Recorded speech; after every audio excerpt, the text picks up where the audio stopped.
तो यो मैं हूं विनीत पंगाल। आज की इस वीडियो में भाई हम बात करने वाले हैं जो हमारे एयर कूल्ड इंजन होते हैं भाई। ये जैसे अब टेम्परेचर है 50-50 डिग्री भी है, 55 डिग्री भी भाई बीकानेर के कई ज़िलों मतलब बीकानेर के में जाया हुआ है। तो ये 50-55 डिग्री में भी एयर कूल्ड इंजन कैसे ठंडे चल सकते हैं भाई।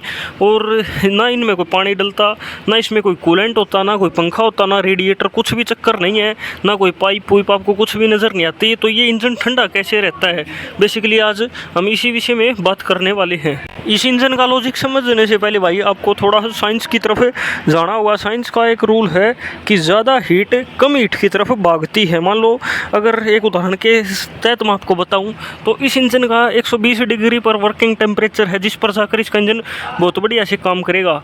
लेकिन जब ये गर्मी एक्सट्रीम पड़ती है और लंबे समय तक बाइक चलती रहती है भाई, ज़्यादा रेस तो हम देते ही हैं, तो इसका टेम्परेचर चला जाता है 450 डिग्री, 500 डिग्री। 100 सीसी के इंजन के हिसाब से बता रहा हूँ। अगर हम बड़ी बाइकों की बात करेंगे तो उनका 600 से लेकर 1000 डिग्री तक भी इंजन टेम्परेचर चला जाता है। साइंस का एक रूल है भाई कि हमेशा जो ज़्यादा हीट होगी वो कम हीट की तरफ ही जाती है। जैसे अब इसका 500 डिग्री मान लो आप टेम्परेचर चला गया और बाहर जो लू चल रही है भाई वो लगभग 45 डिग्री या 55 डिग्री के बीच में रहती हैं।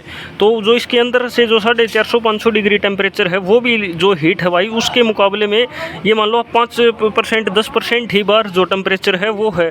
तो जो इसके अंदर वाली गर्मी है भाई वो ऑटोमेटिकली बाहर आती है। इसमें एक स्पेशल एल्यूमिनियम या फिर एलॉय उसको बोलते भाई, कास्ट जो एलॉय होता है तो उसका यूज इसमें किया जाता है। एल्यूमिनियम की प्रॉपर्टी होती है भाई कि वो हीट को वो ट्रांसफर कर देता है। तो ज़्यादातर बाइकों में जो एयर कूल्ड होती है या एयर कूल्ड कोई भी इंजन हो, ट्रैक्टर भी आते हैं जैसे आइसर का आता है 241 या और भी कई जो एयर कूल्ड इंजन होते हैं भाई वो ज़्यादातर उसमें एल्यूमिनियम का ही यूज़ किया जाता है। एल्यूमिनियम भाई हीट अब्जॉर्ब करने में और बाहर निकालने में, ट्रांसफ़र करने में लोहे से तो कई हद तक भाई आगे है। फिर इस इंजन में जो मेन काम करती हैं भाई वो आपको ये जो विंग्स दिख रही हैं भाई, ये लोहे की पत्तियाँ दिख रही हैं। इनसे क्या किया गया है कि इंजन का साइज़ बड़ा किया गया है। अगर ये ना होगी तो पहली बात तो भाई इंजन बहुत छोटा सा हो जाएगा। जो सीधी हवा रही है वो हमारे इंजन से टकराएगी नहीं भाई। एक तरीके से आप ये मान सकते हो कि हवा कम एरिया पर टकराएगी। लेकिन जैसे ही अब इसमें ये विंग्स लगा दी भाई, हवा इनमें फंस कर और इनसे गुजर कर पीछे की तरफ जाती है, जो सारी हीट ले जाती है। तो जैसे ही मान लो आपके इंजन का टेम्परेचर ज़्यादा होगा भाई 50-55 डिग्री से, तो उनको 50-55 डिग्री भी बहुत ठंडा लगेगा भाई। जैसे 400 डिग्री के आसपास अगर इंजन का टेम्परेचर अंदर का चला जाता है तो जो अलॉय है भाई वो सारी हीट को बाहर की तरफ खींचता है। और यहाँ पर अगर 50 डिग्री लगेगी भाई तो वो एकदम आपको जैसे आपको कूलर की हवा लगती है उसी प्रकार इंजन को भाई वही इतनी ठंडी हवा लगती है, जिससे अपनी सारी हीट है भाई वो जो बाहर हवा में निकल जाती है। जैसे यहाँ से हवा इसमें एंटर करती है और इसमें सुराख को छेरों में जाती जाती पीछे से यहाँ से निकले जाती है, तो उससे भाई आपका पूरा जो इंजन है वो बढ़िया रहता है, ओवर हीट नहीं होता, ठंडा रहता है भाई। अगर हम बात करते हैं जो एयर कूल्ड इंजन है भाई, इसमें सावधानियां हमको क्या क्या रखनी चाहिए, इतनी तो कोई ज़रूरत नहीं है भाई इसको खास सावधानी की। इसीलिए air cooled engine water cooled से कई गुना बढ़िया माने जाते हैं।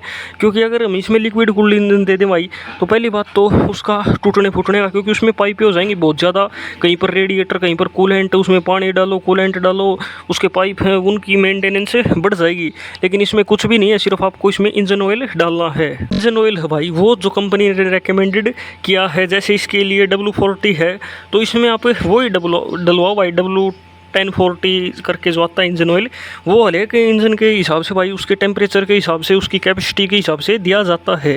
इंजन ऑयल भी भाई इस इंजन को ठंडा रखने में काम करता है। जो इंजन की हीट है भाई उसको वो नीचे की तरफ अपने साथ में, एक तरीके से आप ये समझ सकते हैं कि जहाँ पर वो पूरे इंजन में जब सर्कुलेट होता है तो हीट को अपने साथ कम करता है भाई। तो आप इसमें जो इंजन ऑयल है भाई वो समय समय पर चेंज करवाते रहो। और प्लस भाई इसमें जैसे ये विंग्स हैं, अगर आप लंबे समय तक भाई बाइक को साफ़ वगैरह नहीं करते, धोते नहीं हो, तो बस इनमें ये कई बार लोगों की देखें भाई इसमें मिट्टी छिपी रहती है। यहाँ पर मान लो अगर इसमें मिट्टी बढ़ गई तो आपके जो नीचे इंजन की जो लेयर है भाई, जो इंजन है उस तक ठंडी जो हवा है वो नहीं पहुँच पाएगी भाई, और जिस इसकी वजह से भी आपका इंजन गर्म होगा। तो इस जो ये वाली पत्तियाँ सी दिखती हैं भाई, इनको साफ़ करो। ये मेन खेल करते हैं आपके जो इंजन को ठंडा रखते हैं। इनको विंग्स बोलते हैं भाई, जैसे जो इंजन की विंग्स इन्हें बोला जाता है। ये पत्तियाँ लोहे की होती हैं भाई, लेकिन जो इंजन में पार्ट यूज़ होते हैं वो ज़्यादातर एल्यूमिनियम के होते हैं भाई। इसका जो हेड वगैरह है वो एल्यूमिनियम का है। बात करते हैं भाई इसके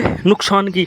नुकसान इसमें ये है भाई कि जब ये इंजन, पहली बात तो ओवर हीट बहुत ज़्यादा हो जाता है। हम इससे जो बड़ी पावर के काम है, ज़्यादा पावर हम इनसे निकाल नहीं सकते हैं। मान लो एक कंपैरिजन के लिए आपको बताऊं, जैसे एक तो 2000 सीसी का, या मान लो यही मान लो 100 सीसी का अगर यहीं पर लिक्विड कूल्ड इंजन होता तो वो अपनी पावर भाई कहीं ना कहीं ज़्यादा निकाल सकता है। जैसे ये बाइक अब 8.5 PS की पावर निकालती है, तो शायद से 10 PS तक भी चला जाए भाई। पावर इसमें कम होती है कूल्ड में। और प्लस भाई जब गर्मियों में इसका टेम्परेचर ज़्यादा चला जाता है, जो ट्रैफिक में जब बाइक हमारी खड़ी होती है, जब ट्रैफिक वगैरह हो कहीं पर, तो ट्रैफिक में भाई जो हवा इसको चीर नहीं पाती, और इस वजह से आपकी बाइक का टेम्परेचर ज़्यादा हो जाता है भाई। मतलब एक जगह पर खड़े कर और इसको अगर ज़्यादा RPM पर चला जाए तो ये इंजन आपका ओवर हीट हो जाता है। लेकिन लिक्विड कूल्ड में कुछ नहीं होता भाई, वो अपना जो पानी है, कूलेंट है, और रेडिएटर की मदद से इंजन ठंडा होता है। चाहे आप उसको खड़ा कर फुल रेस दे रखो, उसका कुछ भी नहीं बिगड़ता भाई। इसीलिए कहते हैं कि बाइक की एक जगह पर खड़ा कर भाई ज़्यादा रेस नहीं देनी चाहिए। एक और भाई जो आजकल ये चलन चला हुआ है, रमा करते हैं इंजन को, रमा करते हैं भाई। एक बात बता देता हूँ आपको, एयर कूल्ड इंजन कभी भी रमा नहीं होते हैं भाई। क्योंकि अगर रमा तभी होगा जब ओवर हीट करने को ही बेसिकली रमा बोलते हैं लोग। तो ये इंजन कभी भी रमा नहीं होते। ये नहीं कि आपने बाइक ले ली और आप उसको खेत में फंसा के ये को भाई मैं तो अब इसको रमा करूँगा, तो ये रमा वगैरह इनका कुछ नहीं होता भाई। ये जैसे कंपनी फिटेड हैं वही हैं भाई, जो शुरू में बढ़िया चलते हैं भाई।